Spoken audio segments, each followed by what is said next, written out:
누나, 응? 누나에겐 남편 어떤 존재야? 남편? 응. 남의 편. 있잖아, 제일 가까운 사람이자 먼 사람.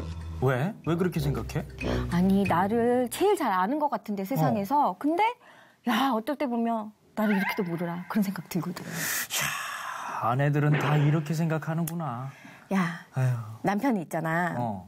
마주 앉으면 한숨 덩어리, 그리고 집에 두면 근심 덩어리, 데리고 나가면 짐 덩어리, 그리고 혼자 내버려 두잖아. 그러면 사고 덩어리 있잖아. 그리고 이렇게 나중에 며느리한테 맡기잖아. 그럼 구박텅. 그러니까 지금부터 부인한테 잘해. 누나, 나는 잘하고 있어. 왜 자꾸 나만 보면서 그래? 아, 걱정돼서 그렇지. 나도 집에 있으면 덩어리야, 덩어리. 애교 덩어리. 애교 덩어리. 야. 근데 누나, 목사님은 무슨 덩어리일까? 한번 물어보자. 그래. 목사님! 목사님! 안녕하세요.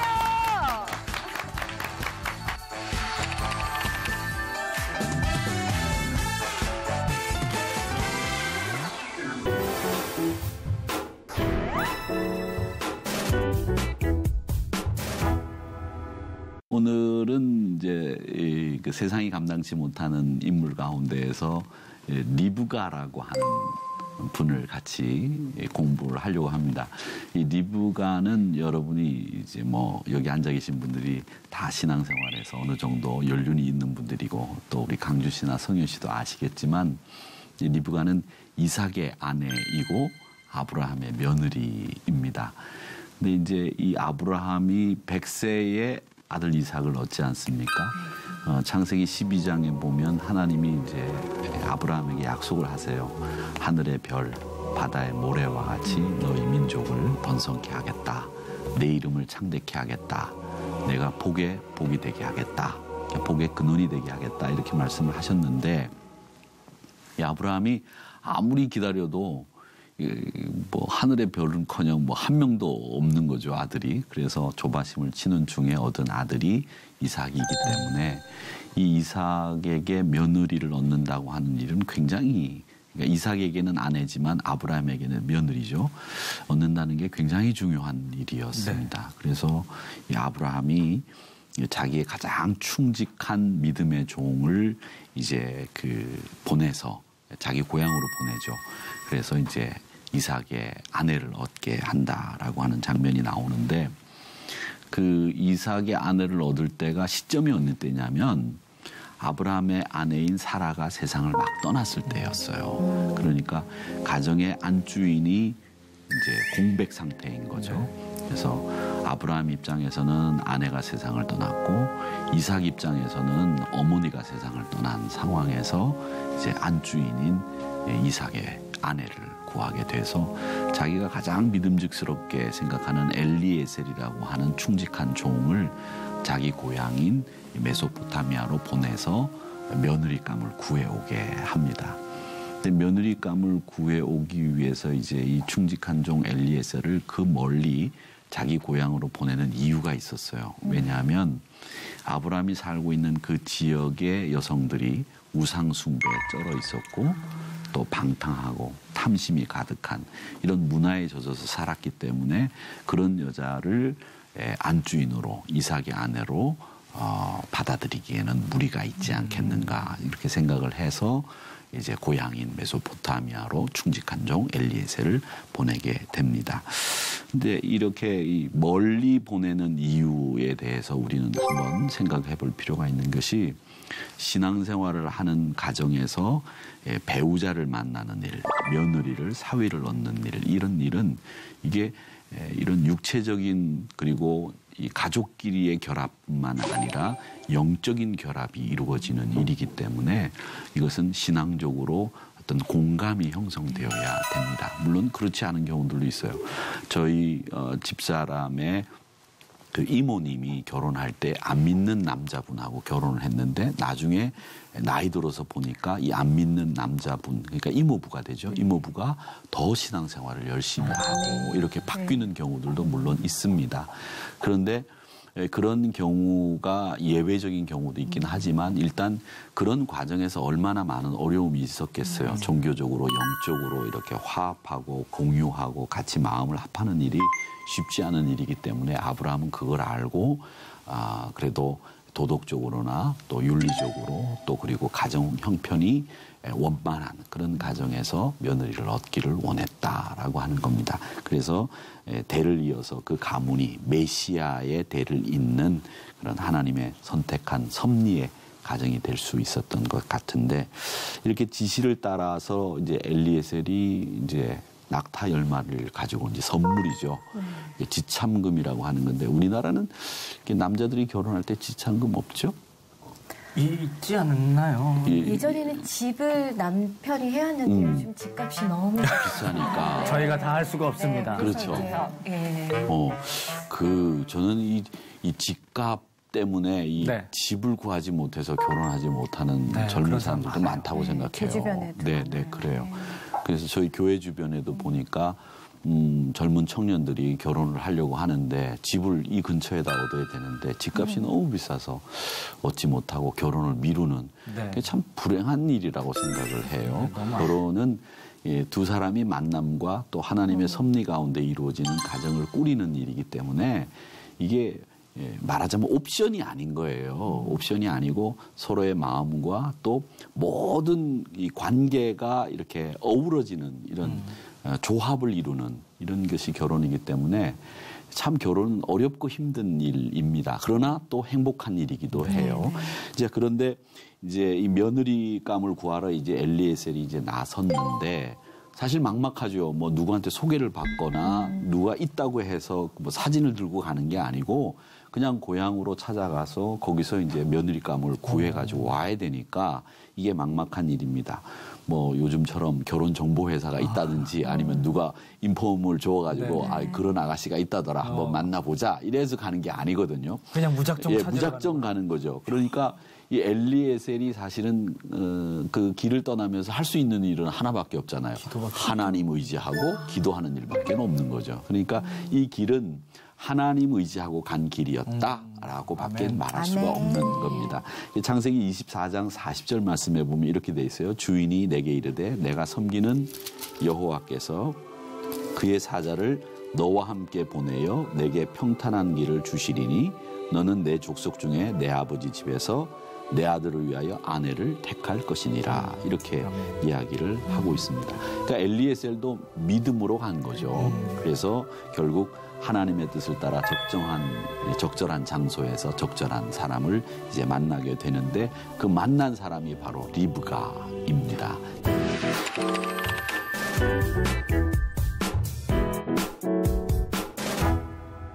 먼저 리브가는 어떤 여성이었느냐 하면 아주 결단력이 있는 여성이었어요. 근데 보면 대체로 남자들보다 여자분들이 아주 결단력이 있을 때가 많아요.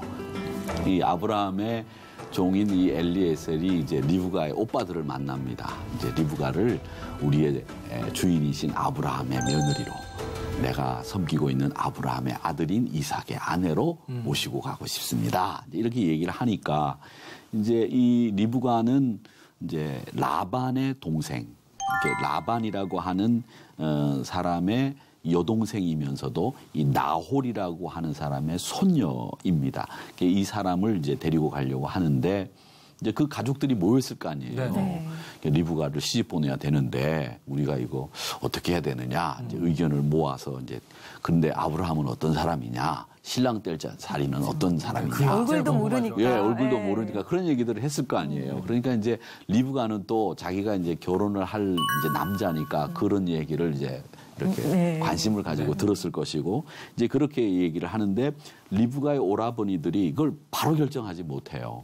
그걸 결정하지 못하고 창세기 24장 58절을 한번 읽어보시기를 바랍니다. 우리 선현 씨가 한번 읽어봐 주세요. 58절. 리브가를 불러 그에게 이르되 내가 이 사람과 함께 가려느냐 그가 대답하되 가겠나이다. 아멘. 가겠나이다. 그렇죠. 그러니까 리브가의 오빠들은 이제 결정을 못한 거예요. 이거 어떻게 해야 되는지 결정을 못하고 있는데 그러면은 당사자인 리브가를 불러서 한번 물어보자. 그래서 이제 당사자 리브가를 불러서 오빠들이 야, 너 이 사람이 너를 아브라함의 며느리로 이삭의 아내로 데려가려고 한다는데 집안은 좋은가 보더라. 가서 신앙생활도 잘 한다더라. 그리고 남자도 참 성실하다고 하더라. 어떻게 가겠느냐. 카나라 통신이네. 예, 오빠가 이제 물어본 거죠. 그랬더니 이 리브가가 사실 여자 입장에서 자기가 이제 한평생 이제 의지하고 살아야 될 배우자를 만나는 일인데 거기서 이렇게 우물쭈물하거나 망설이지 않고 바로 가겠나이다. 그렇게 얘기를 하는 거죠. 근데 여기서 저는 이 참 중요한 원리를 하나 배워야 된다고 생각을 합니다. 그게 원리가 뭐냐면 현대 사회에 이렇게 보면 우리가 살고 있는 지금 이 세상에는 이제 남자 여자가 결혼할 때 사랑해서 결혼하잖아요. 네. 물론 사랑해서 결혼을 하는데 옛날 어른들은 제가 이제 신방을 가보면 항상 옛날 어른들은 얼굴도 안 보고 결혼한단 말이에요. 그런 분들이 많았고 오늘 리브가도 이삭 얼굴 안 보고 결혼하잖아요. 이걸 얼굴을 안 보고 결혼하는데도 불구하고 결혼 생활을 원만하게 한평생 반려로 같이 산단 말이죠. 그건 뭘 얘기하느냐면 결혼은 사랑해서 결혼하지만 결혼한 이후에 그분들은 사랑을 더 많이 배우고 더 많이 하면서 가정을 이루어간 거예요. 그러니까 한 번도 보지 않은 사람인데 결혼해가지고 가정생활을 한다라고 하는 것은 그분들이 이제 그때부터 사랑하기 시작했다는 얘기잖아요. 그러니까 평생 아들, 딸 잘 낳고 뭐 90평생, 80평생 사셨다는 얘기거든요. 그러니까 이 결혼은 사랑해서도 해야 되겠지만 가정을 이룬 다음에도 계속 사랑해야 되는 거예요. 지금도 사랑하고 또 사랑하고 또 사랑해야 되는 것이 결혼의 원리예요. 이제 결혼했으니까 사랑은 여기서 끝이다. 이러면 안 되는 거예요. 내가 사랑은 무슨 사랑? 내가 이제 너에게 할 의무만 하면 된다. 이러면 결혼이 안 되는 거예요. 의무가 아니라 내가 이 여자를, 이 남자를 내 반려로 평생 이제 내가 더 많이 사랑하면서 내가 이 가정을 아름답게 만들어 가겠다. 이런 각오가 있어야 된다는 원리를 배우게 되는 겁니다. 그래서 저는 지금 현대를 살고 있는 우리 젊은이들이 이런 현실적인 문제 때문에 결혼을 늦게 하는 것도 안타깝고 또 하나는 이 가정의 원리나 결혼의 원리를 우리 젊은이들이 너무 모르고 그 육체적인 안목의 정욕에만 이끌려서 결혼하는 이런 세태가 조금 걱정스럽다라는 생각이 들어요. 그러니까 외모가 아름답다고 하는 거, 얼굴이 이쁘다고 하는 것은 사실은 그거 별로 오래 못 간다고 얘기를 하지만 그래도 요즘 분들을 보면 그래도 여자는 첫 번째 결혼 조건이 외모, 두 번째 결혼 조건도 외모, 세 번째 결혼 조건도 외모 뭐 이렇게 얘기를 우리 청년들이 하더라고요. 그래서 제가 그 얘기를 들으면서 아, 요즘 세태가 참 이렇구나라고 하는 생각을 해봤는데 이렇게 리브가의 결단력 있는 모습들이 우리에게는 참 생활 속에서 아 이렇게 결혼 생활을 가정을 꾸려야 되겠구나라고 하는 원리를 알려주는 거죠. 리브가가 멋있다라고 하는 건 또 있어요. 뭐냐면 리브가는 굉장히 또 따뜻한 여인이었어요.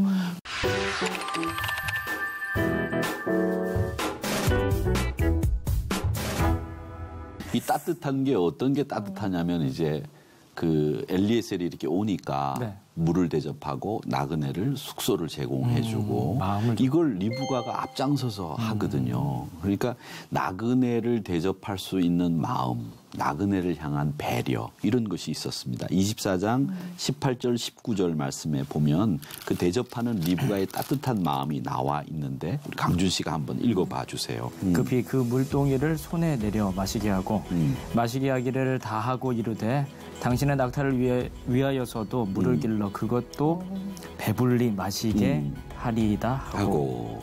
와, 낙타까지도. 네, 낙타까지도 물을 먹게 하잖아요. 그러니까 말이 쉬워서 남을 대접하는 일이지 그 생전 처음 보는 나그네한테 이렇게 바쁜 자신의 일을 중지하고 대접하는 일이 쉬운 일이 아니란 말이죠.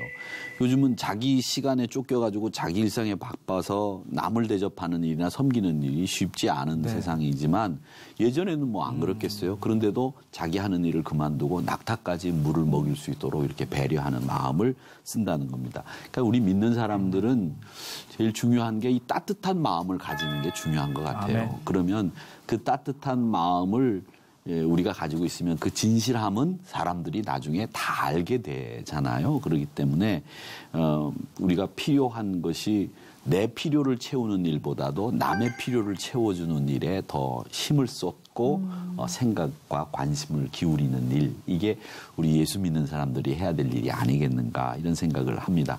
근데 요즘에 보면은 자기에게는 관대하고 남에게는 그냥 그 채찍질을 가고 그냥 딱 제 자를 갖다 대가지고 아주 그냥 뭐 꼼짝달싹 못하게 두부 못 자르듯이 이렇게 판단하는 일들. 이게 참 이게 우리 사회가 갖고 있는 문제 중에 하나인데. 근데 목사님 그거는 본능이지 그렇죠. 않을까요? 그래서 거예요. 이제 공부를 해야 하는 게 배려도 맞지 않나 해요. 그렇죠. 그러니까 그것도 생활 속에서 우리가 공부라는 말이 지식을 넣는 것보다도 네네네. 우리 마음으로 그걸 연습을 해야 돼요.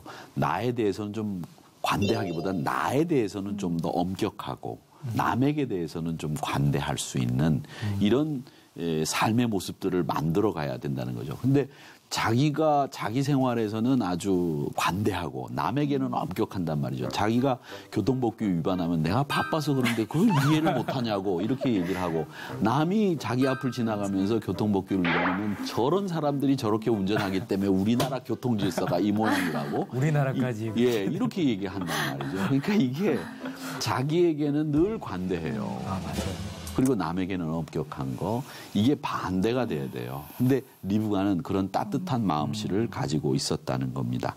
그 다음에 또 리브가는 어떤 여인이었느냐면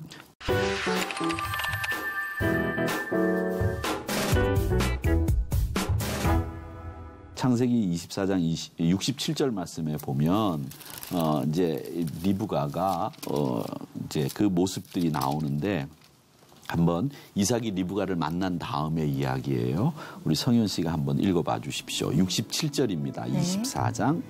이삭이 리브가를 인도하여 그의 어머니 사라의 장막으로 들이고 그를 맞이하여 아내로 삼고 사랑하였으니 이삭이 그의 어머니를 장례한 후에 위로를 얻었더라. 아멘. 아멘. 그러니까 이삭 입장에서는 어머니를 잃고 아내를 맞이한 거잖아요. 그러니까 비어있던 어머니의 장막으로 리브가를 인도한 거예요. 그러니까 이제부터 당신이 어머니 역할도 해야 되고 나의 위로가 되어 달라. 이제 뭐 이렇게 이제 당부도 하면서 이제 인도했겠죠. 그리고 사랑했다고 돼 있어요. 사랑하였으니라고 돼 있죠. 그래서 리브가를 통해서 위로를 얻었는데, 이 리브가가 외모가 아름다웠다라는 이야기는 성경에는 없어요. 근데 위로를 얻었단 말이에요. 네네. 위로를 얻었단 말이죠. 저는 이게 여성의 아름다움의 가장 큰 제일 중요한 요소라고 생각을 해요.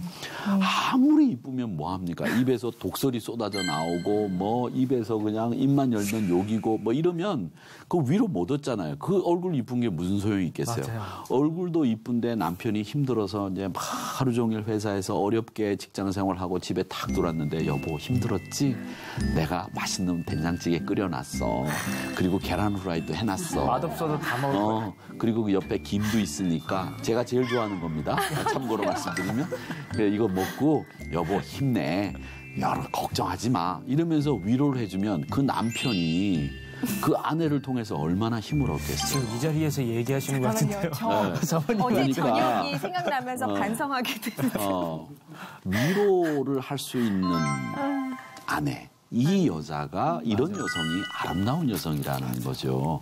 그러니까 저는 이제 이 리브가가 외모는 이제 성경에는 아름답다는 말은 없었지만, 이런 아름다운 마음으로 남편을 위로해 줄 수 있는 사람이 저절로 외모도 이쁘게 변했을 것 같아요. 그렇죠? 생각이 그렇게 이쁘니까 외모도 생각에 따라서 변하잖아요. 네. 그러니까 이 생각이 이쁘다 보니까 이 얼굴도 외모도 이쁘지 않았을까, 이제 이런 생각을 하는데, 63절을 한번 강준 씨가 읽어봐 주시면 좋겠습니다. 이삭이 저물 때 들에 나가 묵상하다가 눈을 들어보매 낙타들이 오는지라. 그러니까 이제 이삭이 들판에 나가서 저녁에 묵상을 하다가 이제 아직 이제 리브가를 만나기 전이에요. 이제 보니까 낙타들이 오는 거예요. 그러니까 리브가가 이제 오는 거죠. 이제 어떤 여성인지 모르지만, 야, 내 아내로 이제 어떤 여성이 온다, 누가 올까 기대도 됐겠죠. 설레겠네요. 예, 설레겠죠. 그런데 여기 묵상하다라고 하는 말이 나오는데 이 묵상하다라는 말이 원래는 애곡하다.